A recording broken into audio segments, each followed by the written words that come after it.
On this week's video version of our podcast, Trail Cam Radio, we're giving a turkey season update and just some general turkey talk. Chad and Cameron discussed their season up to this point. Cameron just got back from a 3-state trip and filled all 3 tags. Stay tuned and you'll get to hear all about it. If you'd like to help us out, be sure to hit that like button and subscribe. And leave us a comment on how your turkey season has gone so far. Now let's get into the episode. Lights, camera, follow the trail. ready to shoot. If you know where a deer's bedding and you know where he's eating, that deer should be dead. Camera!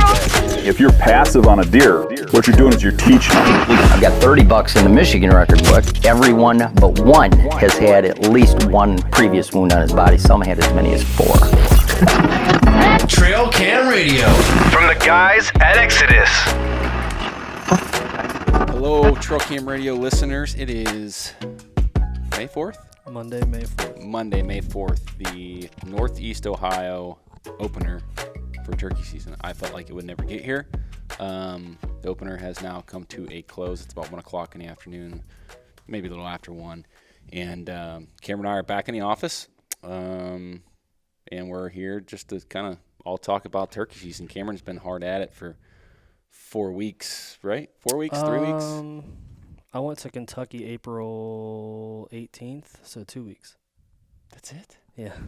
Wow, you got a lot done in 2 weeks, but that's something we want to talk about. Of course, Jake has already killed a bird, his one and only tag. He filled opening day. He's just like... He's a killer. There's no other way to describe him. No, he's a killer. He's a happy, lucky-go killer. Just gets it done. Yeah. Flies under the radar, too, just... Yeah, no one Hofer. no one ever talks. But I feel like that's the way he likes it. Oh, like, yeah. He doesn't want the spotlight. He doesn't want to tell people what he's doing. Like, he just does it, and then that's it. You know what's funny about that? You might not want me to talk about this, but during the COVID pandemic, he tried to grow a mustache to try to stand out. I didn't know this. Yeah, he tried to grow a mustache. Did he send you pictures? No. You know how we'd always do the video intro for these podcasts on YouTube? Well, they're all voiceovers right now because Jake was trying to grow a mustache. He didn't like the way it looked. So the things that I never find out about, that's hilarious. So that was going to be the thing that set him apart. The mustache. Yep. The mustache killer. Yep. Well, it sounds like that was an epic fail. Yeah, it didn't work out. He shaved it off. Oh, that's good. Still killed, though. That's good. That's good.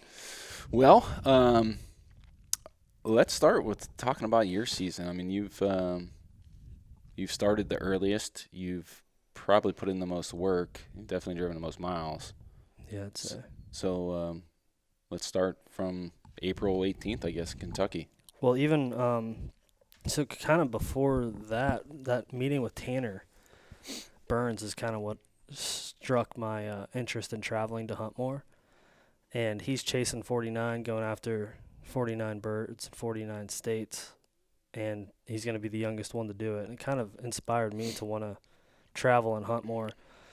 I'm not going to maybe not hit all 49 states. Maybe I will, but I started this season off in Kentucky, and my uncle joined along with me, and we went to – so it actually worked out to where I was in 3 states in 1 week with 3 previous Whitetail Cribs guests. So that was pretty neat. The first stop was in Kentucky with Cameron Deerfield. I sent him an Instagram message, and I said, hey, I know that you lease a lot of land in Kentucky. Do you know of any public around where you're leasing that I could turkey hunt? And he was like, hey, man, you can just come hunt here for free. He runs an outfitter, Wicked Obsession Outfitter, and the coronavirus kind of put a nix in his turkey season because Kentucky stopped all non-resident sales. And I bought a license 3 days before they stopped the sales. So he was nice enough to let me come down there, and that was such a fun trip. Me and my uncle drove down, and we stayed in their lodge. We had all camping gear ready to sleep in a tent, and they were like, no, stay in the lodge with us. We'll cook you guys dinner every night. And we got down there Friday. The season opened on Saturday. Showed up. He hopped us in the side-by-side, and he drove us to the farm we were hunting. And he was like, here you guys go. It's 1,500 acres. Do whatever you want. Just go get them. So it was cool. He showed us around. And it was kind of a crappy night, a little bit drizzly, rainy. And I asked him, I was like, do you know where these birds are roosted on that 1,500-acre farm? And he's like, to be honest, man, like, once they shut our turkey season down, like, I didn't put a whole lot of work into it. I'd got a jump start on deer season, so he didn't know exactly where everything was happening over there. So I was like, well, we need to go roost tonight. And we got back to the lodge, and it was kind of rainy and stuff, and didn't look like it was going to happen. So I said, are there any turkeys behind the lodge? He's like, there's 300 acres out there. And he's like, yeah, there's probably birds back there. So I walked behind the lodge about 100 yards, let out an owl hoot, and the bird gobbles. So that night, I was like thinking, I'm like, I'm not going to go hunt a 1,500-acre farm where I don't know where there's turkeys. I know there's a bird. Right. Yeah. 200 yards behind the lodge. I woke up at 4:30 that morning, and I got in the woods about probably an hour and a half before a turkey gobbled. And I knew exactly where this bird was roosted. I had a pin marked on OnX, and I walked up to within probably 60 yards of that pin and sat down. And I heard a bird gobble. And I was like, man, that sounds like it's on the opposite. It was like a bowl. So it was like this ridge top that just wrapped around, and then there was a big valley in the middle of it. And I had him pinned in like kind of like the middle of the bowl, but when I got up there, it sounded like he was on the right side of the bowl. Well, he was just turned on the limb. And then he turned again, and he gobbled. It's like, oh, no, he's right there. So I moved up probably 20, 30 yards just to get closer because it was dark. And I'm walking the top of that ridge like it's a spine. It kind of just drops off. And I'm walking the top of it, and I'm looking to my right, and to my left, a bird gobbles like 20 yards away, like maybe 30 yards away, just like, pow. I stopped dead in my tracks, like, holy shit. And I turned and looked up, and I saw him in the tree. So what daylight-wise, like, is it still cracking? Is it cracking gray light? Yeah, it's gray light.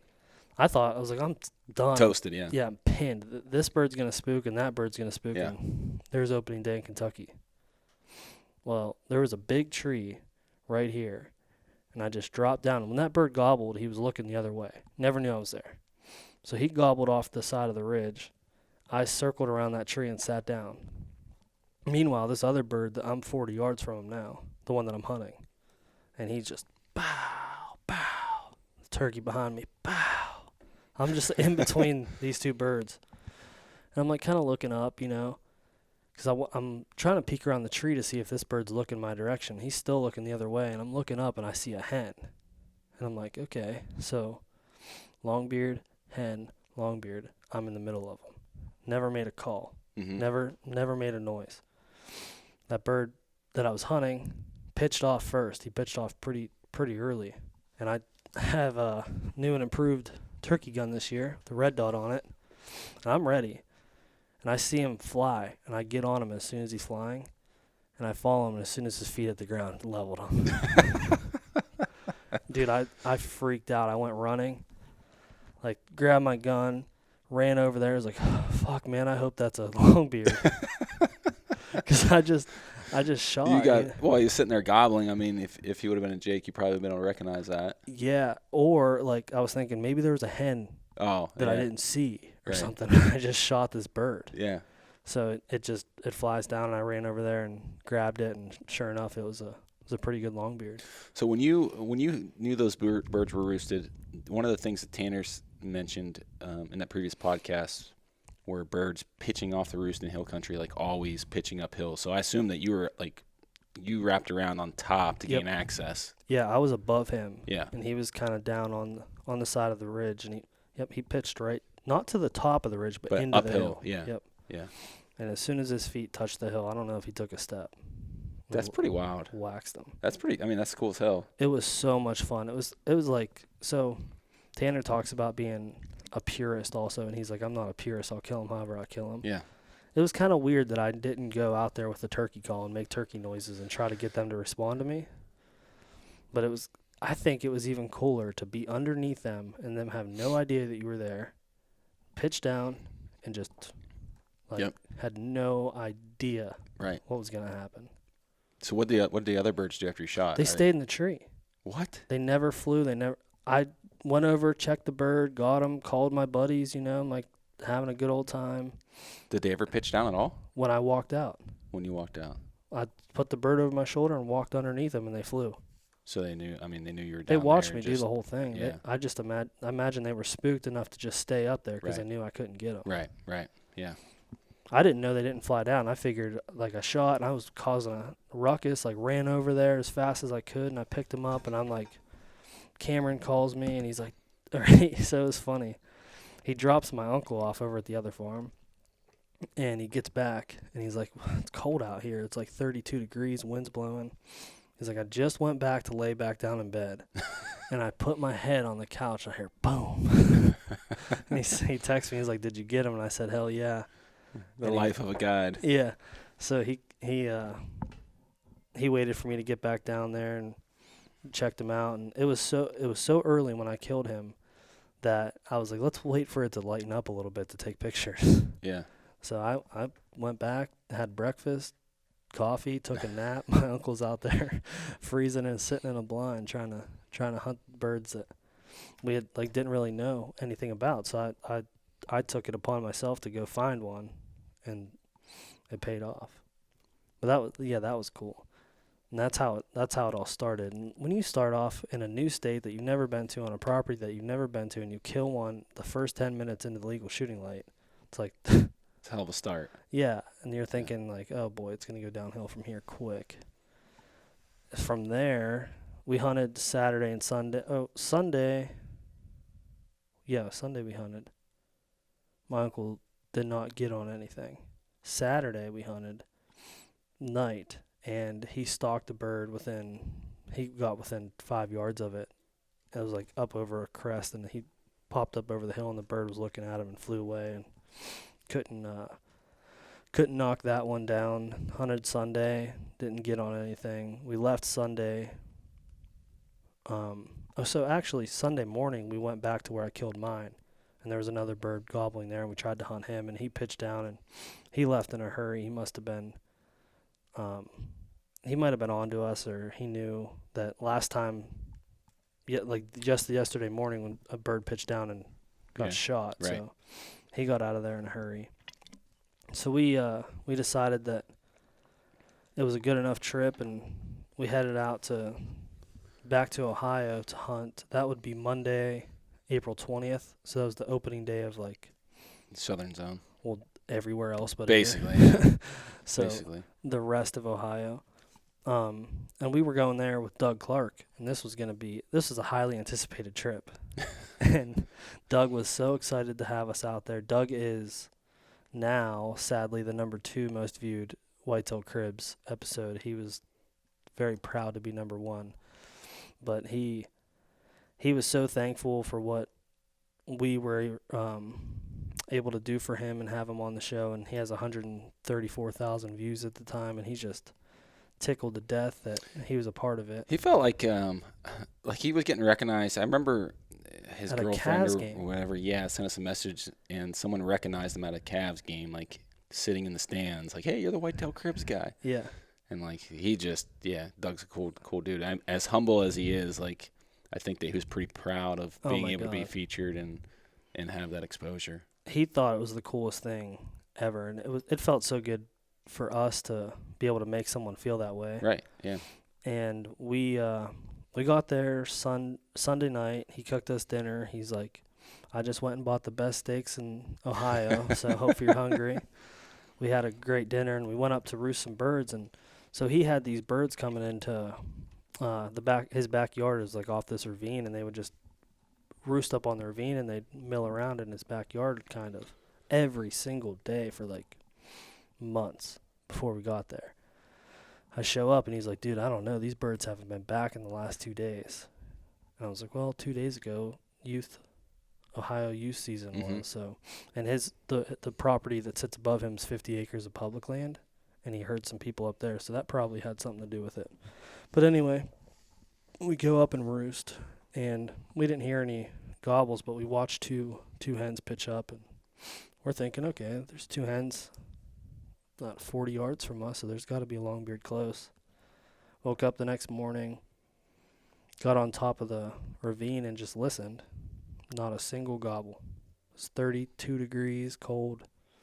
So Doug had built this blind on the side of the hill.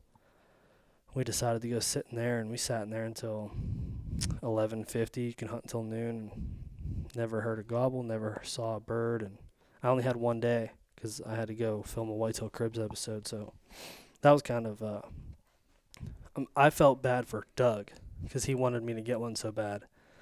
But I had so much fun with him, and Debbie were so kind to let us come out there and stay with them and hunt his turkeys, and it was cool to build that relationship with him. And then it didn't stop there. I came home Monday, filmed a Whitetail Cribs episode. Tuesday, edited the Whitetail Cribs episode. Wednesday, left for West Virginia to hunt with Trey Kearns and what I thought was going to be with Tanner Burns, but Tanner had Kenny from the Benhody Project in, so they had other plans, so they hunted together. But Trey has filmed a couple Whitetail Cribs episodes with us, so it still was kind of like my with 3 previous guests thing. Went to West Virginia and we camped. We set up a backpack camp with a tent, and Trey brought his camper, but I had all my camping gear, so I wanted to sleep in the tent. And we got up. We went out there Wednesday night. Roosted a couple birds, and they were on a neighboring property. And we went up and hunted them. Couldn't get on them. Weather was coming in. They were supposed to get like 2 inches of rain in 2 days. So like just gonna absolutely pour. So we made the executive decision to kind of forego the camping plans, and I wanted to kind of hunt public land and have that experience, but weather permitting, it didn't really seem like the best plan. And also, before we got to the public land, I talked to Tanner and told him like what our plans were, and he was like, dude, if you can avoid the public, like do so, because everybody's off work. And he said it's getting absolutely pounded. Yeah. So Trey was like, if you want to kill a turkey, like, let's just go to my farm. I'm like, all right, sure. I had my buddy Brandon with me, and I didn't want to invite him to Trey's farm. But Trey was kind enough to let us both go. And so we left. We were in Buchanan, West Virginia. We left there at probably 11. It's like an hour drive to Trey's place. Got to Trey's at 12:11. He had 45 more minutes to hunt in West Virginia. You can hunt until 1. So we go in his backyard, and Trey's been seeing these turkeys in his backyard, like this backfield all the time. So I was like, Trey, do you think they're back there? He's like, I don't know, let's go strike a call. So we strike a call, and we hit it, and the bird gobbles. And we're like, well, we got 45 minutes. Let's go set up on them. We go get set up, and I had already shot that bird in West Virginia, so I was going to let my buddy Brandon shoot if one came in, but there was 2 longbeards. We had about 20 minutes of shooting time left, and Trey was like, Cameron, crawl up the fence and see if you can see back out in that field. So I crawled up in the fence, didn't see anything. I stood up straight, and I saw a red head poke up, so I got on my belly, put my head down, and looked back to Brandon and was like, call.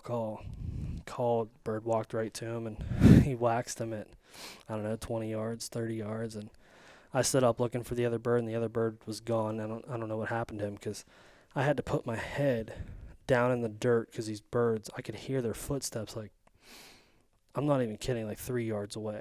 They walked the edge of the fence, and I was on the fence. And I was like, if I poke my head up, or I had glasses on, if they see the glare in my glasses, like, they're going to bust, and Brandon's not going to get a shot. So I just buried my head in the ground, and they walked right past you. Yeah. So I waited for Brandon to shoot, and so Brandon was able to get one the first day we were in West Virginia. And then the next day we were waking up to hunt, and it was pouring down rain, and we set up a blind out at Trey's farm the night before, and wake up Friday morning, go sit in the blind. It's raining. 4 or 5 gobbles, like 4 or 5 different birds are gobbling, like pow, pow. Like, what is going on? Like, it's raining. This shouldn't be happening.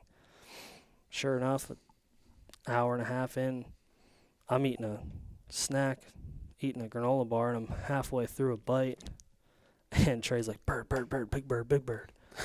And I put the granola bar down, and I look out in the field, and this longbeard's like 300 yards away, but it's just this big power line, like gas line.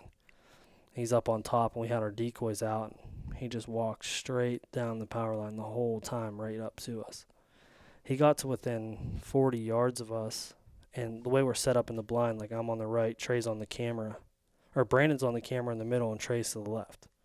So the bird's to our left coming up this hill, and I can see him the whole time, like shaking and like, oh man, I'm ready to shoot him. But Brandon can't get on him. I'm like, Trey, grab the camera off of Brandon. I got to kill this thing. So Trey takes the camera and sticks it out the window, and he's filming him. And the bird starts to like kind of look like he's going to go behind us. I'm like, oh my God. Like, stay cool, stay cool.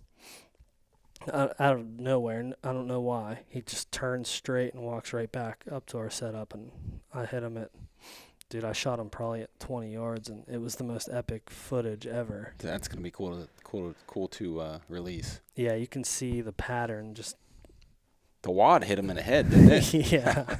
yeah, it was pretty insane. So that's how West Virginia. Well, for me, West Virginia, my tag was punched at. I think I shot him like 7:30. By 10 o'clock, Trey had shot a bird. We went and put a stalk on another group of turkeys, and Trey shot one that night. So Brandon shot one Thursday. Trey and I both shot one Friday. So the next day is Saturday. And originally, my buddy Corey was supposed to come down with us, and we weren't sure if he was going to come. And surprisingly, he bought a tag and never told us, and he came down. He drove Saturday morning, left his house at like 2 o'clock and got down there in time. We went back to the original property that we were hunting. It was a private farm, and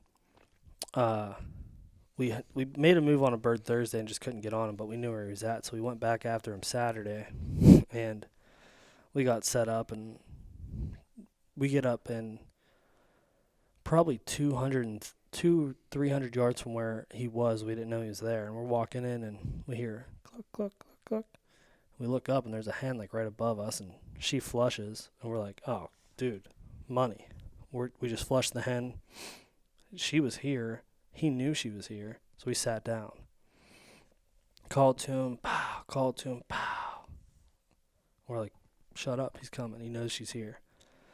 For some reason, he just wouldn't commit. He wouldn't come in, and we worked him, and we got to a point where, like, he's not going to come. Let's go after him, and we boogered it up.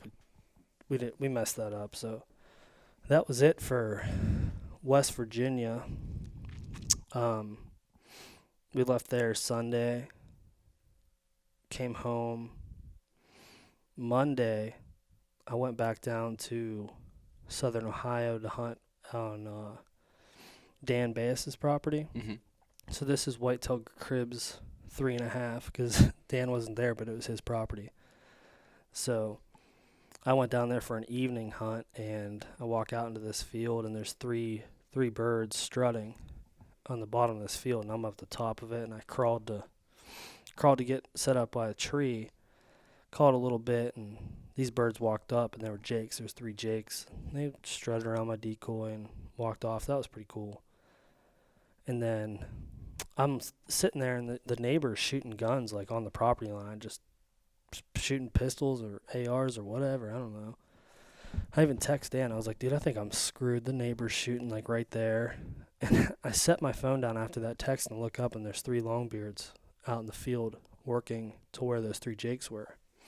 I called a little bit because my hen decoy is kind of up on the knoll, so anything below them can see it. I'm calling. Hammer. One goes into full strut. They just keep working down to where those jakes were. It's like they didn't want to be up where I was at. I'm calling and calling and calling, and I didn't want to overcall to them, so I shut up and let them do their thing, and they're down there just gobbling. Those 3 jakes come back out from behind me, strut around the decoy. So there's 3 jakes, there's 3 longbeards. Those 3 jakes work down to where those 3 longbeards are hanging out, and you can hear them down there just like rustling on the leaves, doing their thing, just being turkeys. And then all of a sudden, behind me to my right, I hear like the most broken up gobble ever. It's 5 jakes on a full sprint down to where all those other turkeys are. There's 11 turkeys, 3 longbeards and 8 jakes, no hens, just down in this little field, just fighting each other. You can hear them fighting, flogging each other. And as all this ruckus goes on, I'm like, I have a full strut fan. I'm just going to crawl up over this hill and see where they're at. Crawl up out there, and they were on their way up to me, and I saw a redhead. I was like, oh my God, I got a like 3 in 11 chance that this is going to be a longbeard. And he was like, "Pow!" when he saw my fan. I was like, that's a longbeard. I shot him. Thank God it was. But so that was from Saturday the 18th to Monday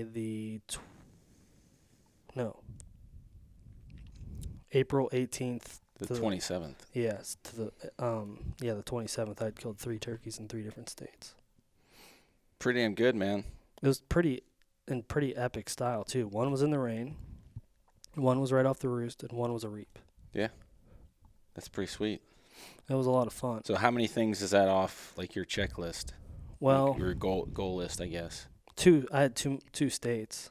Yep. I'd already killed one in West Virginia before, but Kentucky and Ohio, for some reason, I've never killed a bird in Ohio, but Kentucky and Ohio I knocked off. So I've killed in West Virginia, Ohio, Pennsylvania, West Virginia.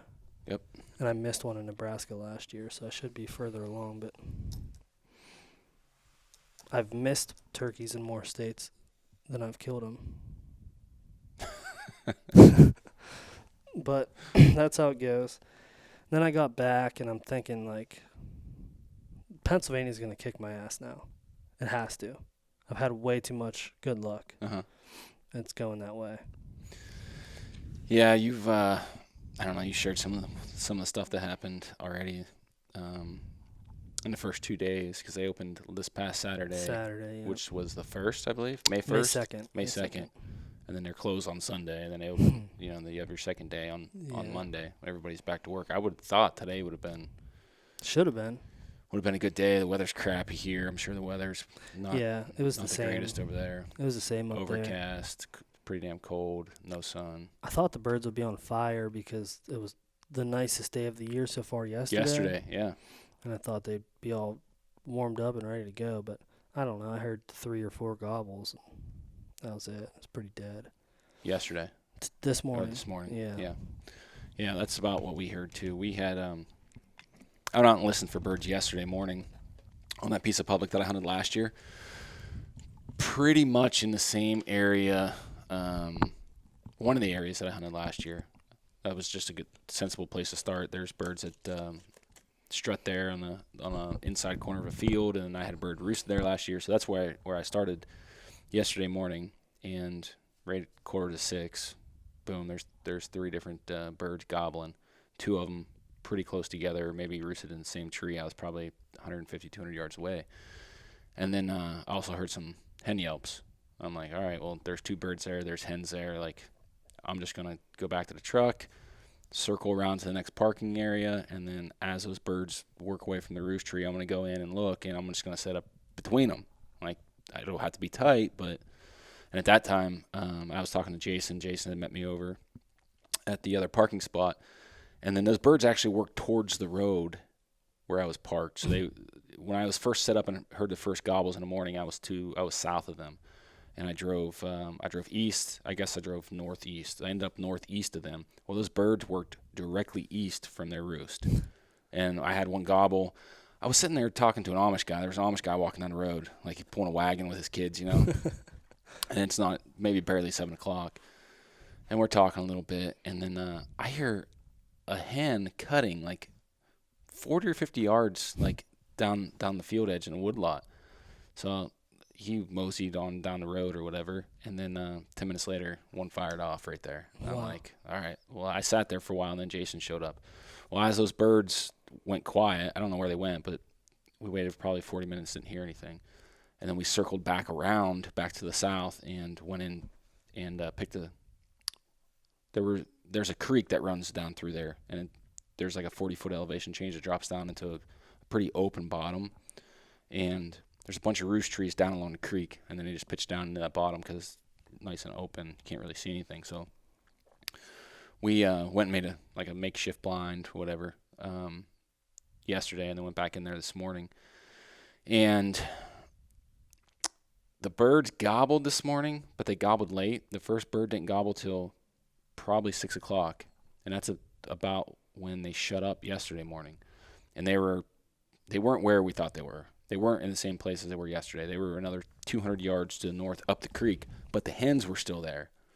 The hens actually pitched down, 40, 50 yards in front of us. Were you guys set up thinking that those birds were still right there? Yeah. Down, okay. Yeah, we were set up thinking those birds were still there because I didn't go back and roost them last night. So, but once they fired, I'm like, all right, well, are those different birds, or are those the same birds? And for some reason they're not, they didn't roost. Moved up. Moved up the creek. So we stayed put, and then when those hens pitched down, one of them busted. The first hen that pitched down pretty early. She was only probably 40 or 50 yards from us, and then she took off, and then the other one pitched down super late.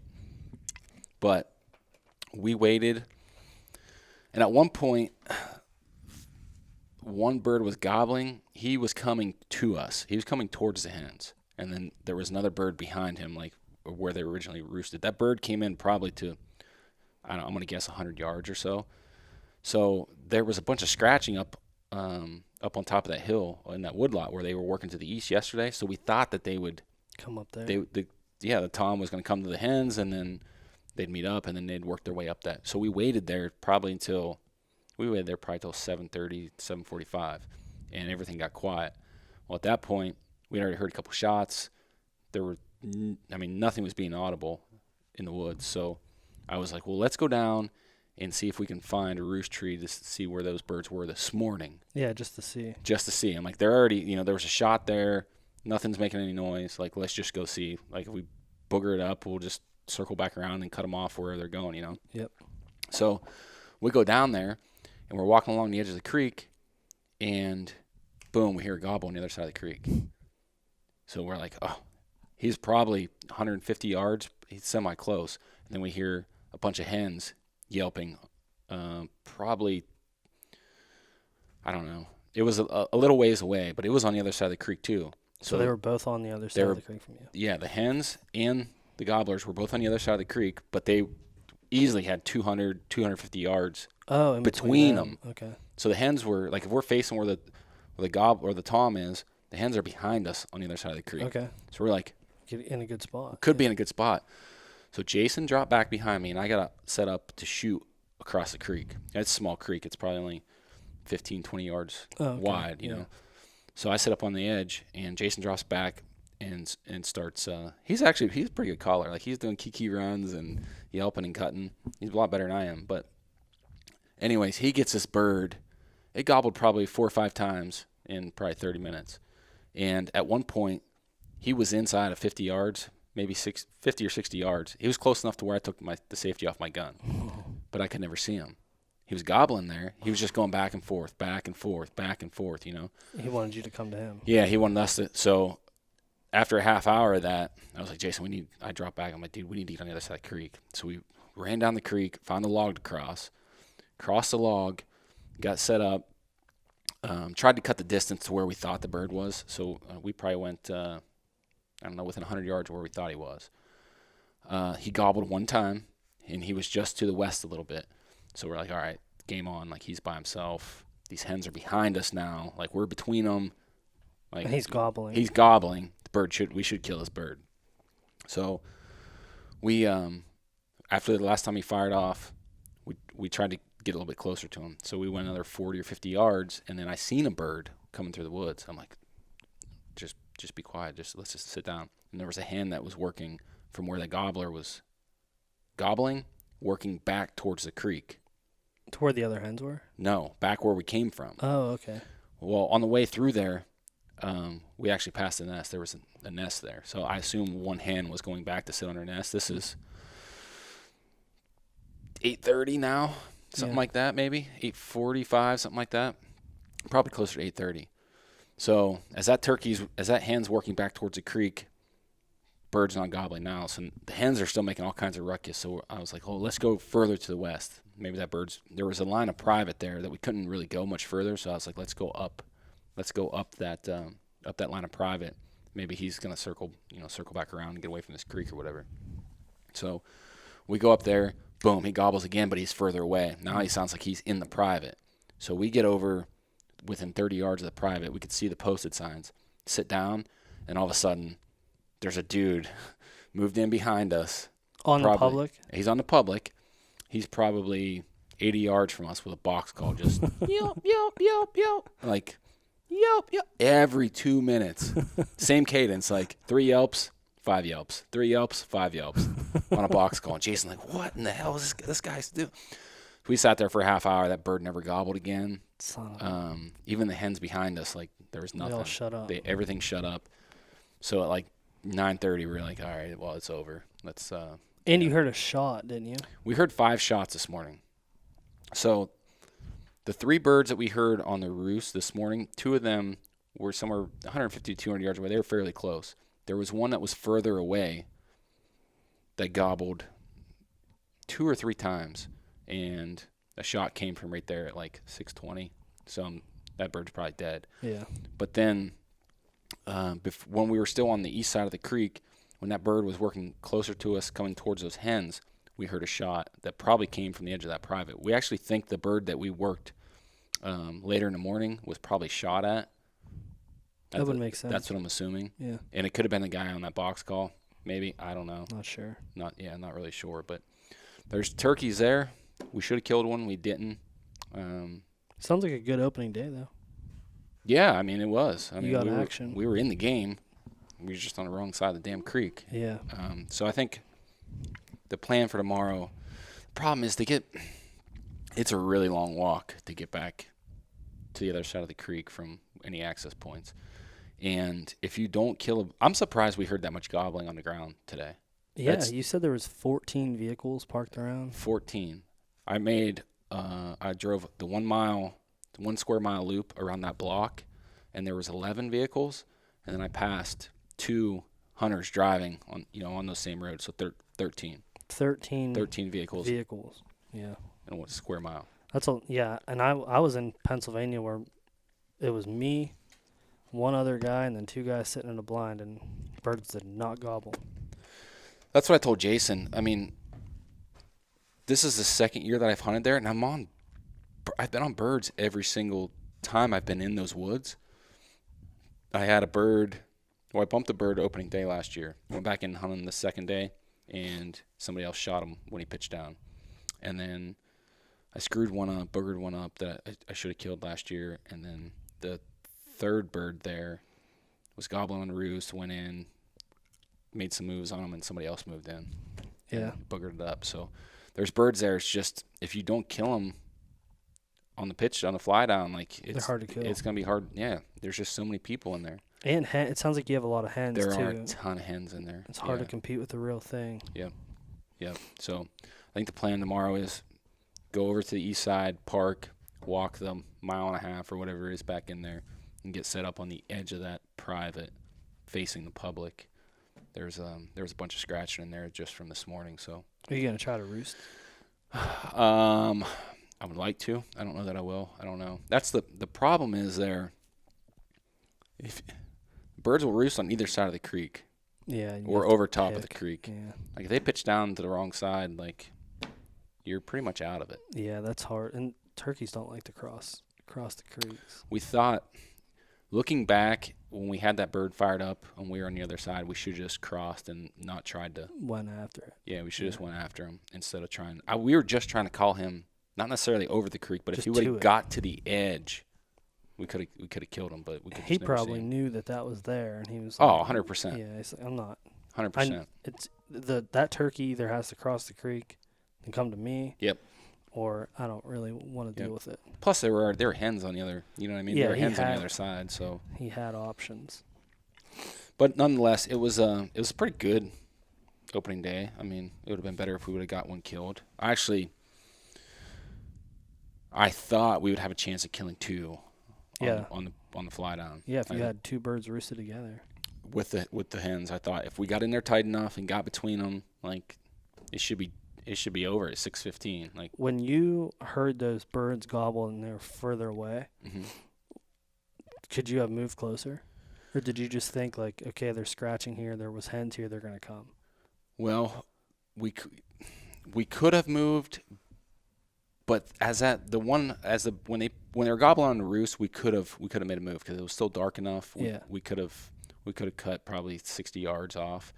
But the one hen was in front of us that she busted out of there, so that didn't really matter. Yeah, it would have been okay to flush those hens anyway. Yeah, it would probably have been better for us, honestly. But as that bird was coming, as he gobbled once or twice on the ground. As he was coming closer to us, they were scratching up behind us in that woodlot. So we thought thought he would just work his way that way. We thought that they would get henned up and then work their way up that woodlot because I'd heard that gobble and that hen cutting at 7 o'clock up towards the road. So the day before.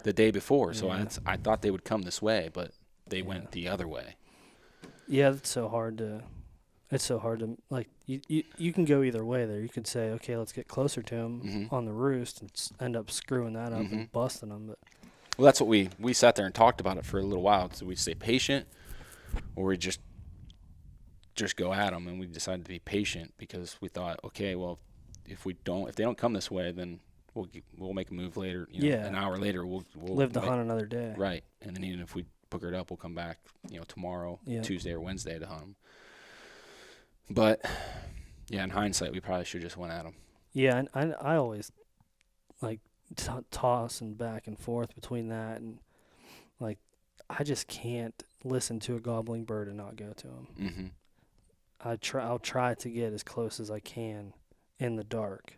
If I know that there's a chance that I can get closer, I will always take that. Because just like what you said, you could end up pitching down and going the other way. Turkeys are turkeys. They're going to do what they're going to do. Well, the one thing that came into play there was a bunch of standing water down in that bottom that kind of pinched them down.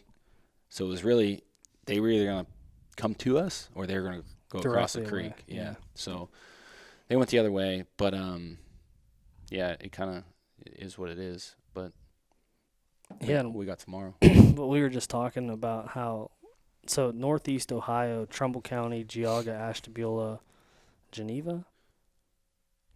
Geneva's not a county. There's not a Geneva County. Cuyahoga, maybe. It's Trumbull, Ashtabula, Geauga, and I think Cuyahoga. Okay. Well, those four counties are like kind of in a line in the northeast corner. Our season comes in for some god-awful reason 2 weeks after the rest of the season.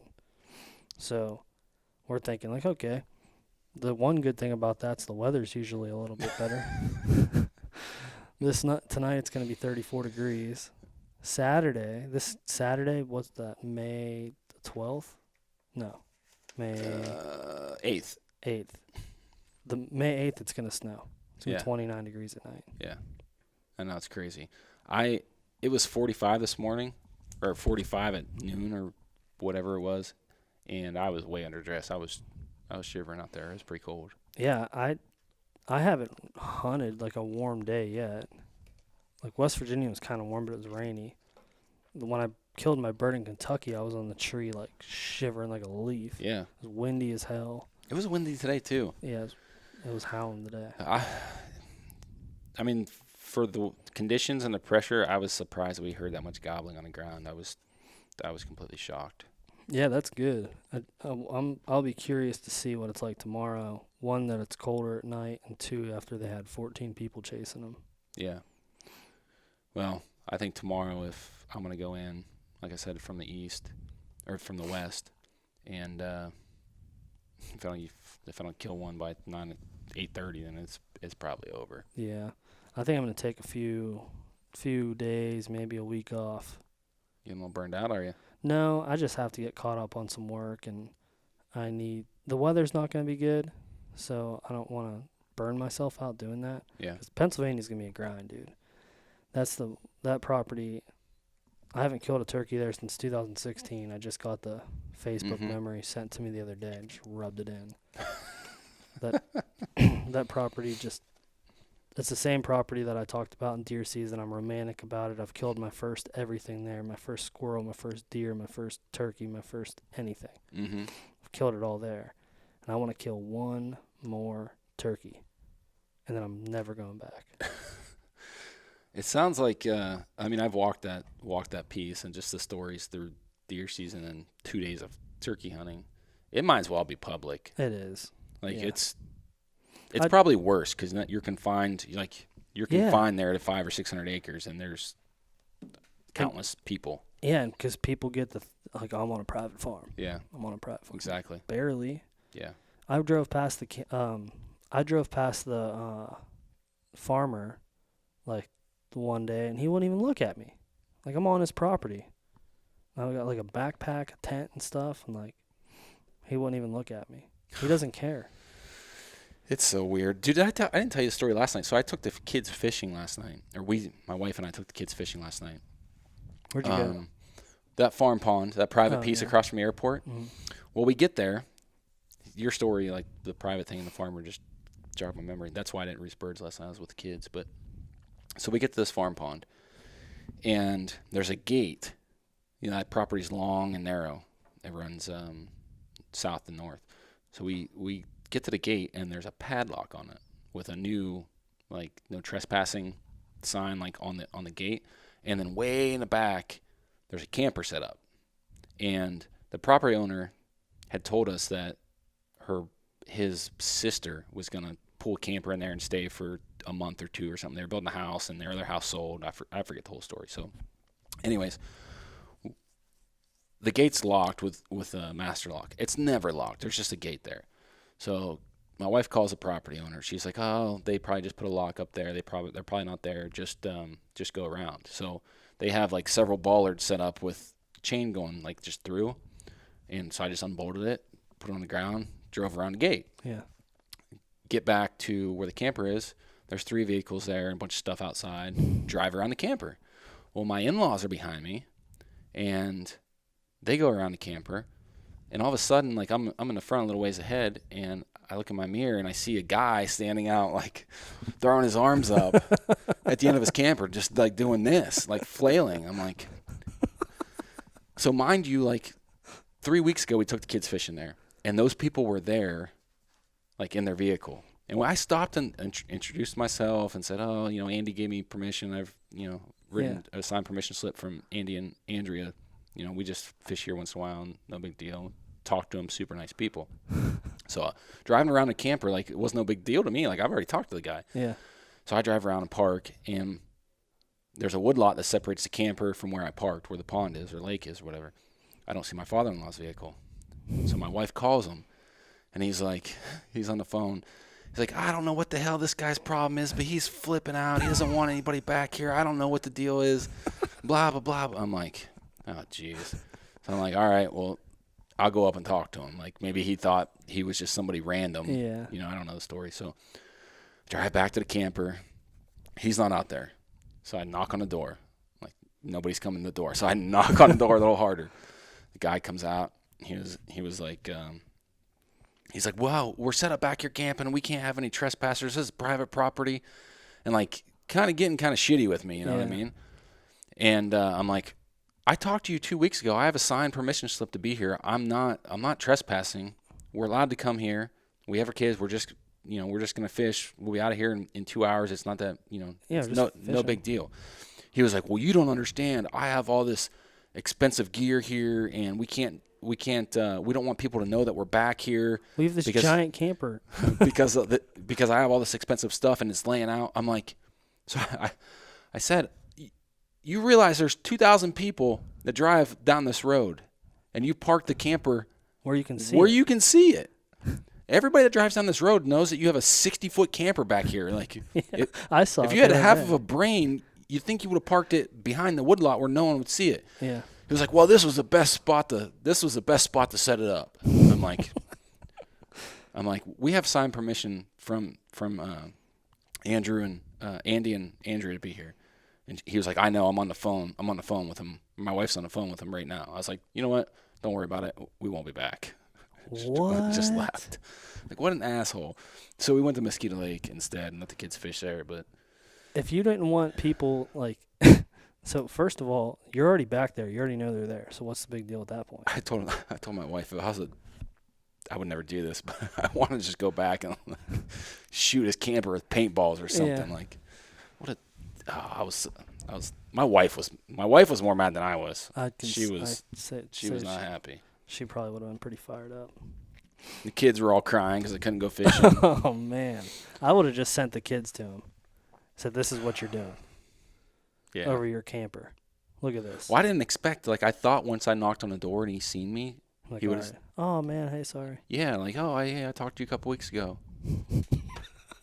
Like, what a douchebag. Oh, yeah, that's funny because after you told me about that, I drove past that, and you said that there was a camper back there, and I Yeah. drove past, like, oh, there's the camper. Yeah. You can see it. It's giant.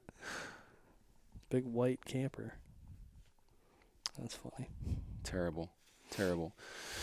But anyways, I guess that's a wrap. We're 50 minutes in. Yeah, let us know how your turkey season's going. We appreciate the views and the listens. If you're not subscribed to the YouTube channel, make sure you go do that. Give us a thumbs up, hit the bell notification, and leave us a written review on the podcast. Till next time, thank you.